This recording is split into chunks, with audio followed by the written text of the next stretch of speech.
Pronti? Tagliamo. Il sindaco Collette taglia con gli assessori della regione naturalmente, il senatore Franco Conte qui con noi. Un applauso per l'inaugurazione in questo momento ufficiale con la musica che... Siamo già partiti 2 anni fa con delle idee chiare di cosa volevamo fare per ridare a Follina il suo aspetto di baricentro rispetto alla vallata e di paese interessante sotto il profilo culturale ed artistico.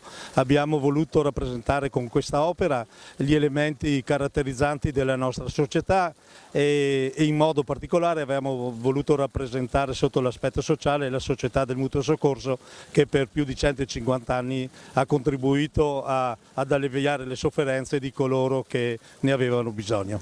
La Regione Veneto è la prima regione turistica in Italia sia per quanto riguarda gli arrivi che per quanto riguarda le presenze, questo spesso non è noto, ma quello che si rileva è che anche quei territori che erano fino a pochi anni fa considerati minori dal punto di vista turistico hanno una notevole crescita, fra questi vi è anche la Pedemontana Trevigiana. Per me è stato un onore fare quest'opera perché è alle porte del mio laboratorio, finalmente dopo aver fatto tanti lavori in giro per il mondo segna una parte del mio territorio. Cosa ha voluto rappresentare con questi elementi l'opera meravigliosa?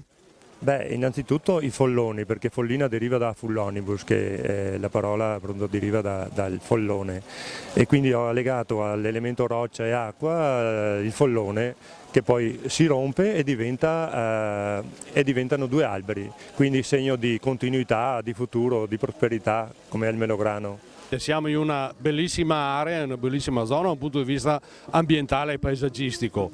Follina si fregia da qualche giorno del titolo di essere uno dei borghi più belli d'Italia, con la vicina Cisone di Valmarino.